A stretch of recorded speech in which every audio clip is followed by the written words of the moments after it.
Hello दोस्तों, dictation start हो गई 3 सेकंड बाद। स्टार्ट। सभापति महोदय, मैं रक्षा मंत्रालय की मांगों का समर्थन करने के लिए खड़ा हुआ हूँ।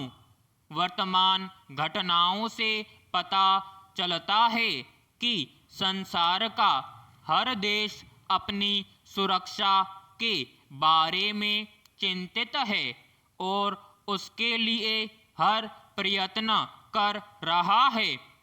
इस दृष्टि से अन्य देशों की तरह हमारे देश में भी रक्षा मंत्रालय का महत्व है। मुझे इस बात की खुशी है कि जहां अन्य मंत्रालयों की उनके पिछले साल के कामों के बारे में काफ़ी आलोचना हुई है, वहां इस मंत्रालय की कम आलोचना हुई है। इससे पता चलता है कि इस मंत्रालय ने पिछले साल अच्छा काम किया है। मोटे तौर पर किसी भी देश की सुरक्षा नीति का लक्ष्य यह होता है कि दूसरे देशों, खास तौर से पड़ोसी देशों के साथ मित्रता के संबंध स्थापित हों और हम एक दूसरे के मामलों में हस्तक्षेप न करें। लेकिन उसके साथ यह भी जरूरी होता है कि हम अपने देश की सीमाओं और अखंडता की रक्षा करें।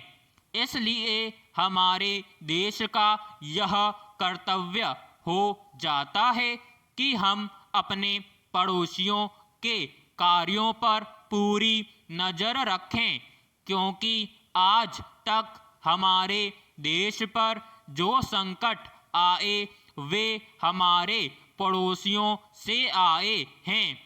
1965 में पाकिस्तान के साथ जो लड़ाई हुई और उसके बाद ताशकंद में जो समझौता हुआ वह सिर्फ कागज पर ही रहा।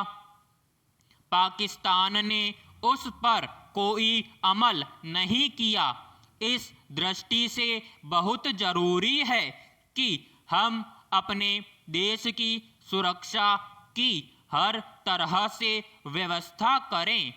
हमारा उद्देश्य दूसरों पर आक्रमण करना नहीं है, लेकिन यदि हम पर कोई आक्रमण करे तो हम में इतनी शक्ति अवश्य होनी चाहिए कि हम उसका डटकर सामना कर सकें। पैराग्राफ। आप जानते हैं कि पिछले दिनों पाकिस्तान को अमेरिका और चीन से काफ़ी मदद मिली है। रक्षा मंत्रालय की रिपोर्ट में भी कहा गया है कि पिछले साल अमेरिका ने पाकिस्तान को 1500 करोड़ रुपए की फौजी सहायता दी है। आज जहां हम फौजी सामान के लिए अपने कारखानों की मदद से अपनी शक्ति बढ़ाने का प्रयत्न कर रहे हैं, वहां पाकिस्तान संसार के देशों से फौजी सामान खरीद रहा है। अपनी नीति के कारण वह सब देशों से लाभ उठा रहा है। मेरा सुझाव है कि हमको भी अपनी शक्ति बढ़ाने के लिए संसार के अन्य देशों से अधिक फौजी सामान खरीदना चाहिए। आज तिब्बत की सीमा पर चीन की 1.5 लाख फौज खड़ी है। विराम समाप्त।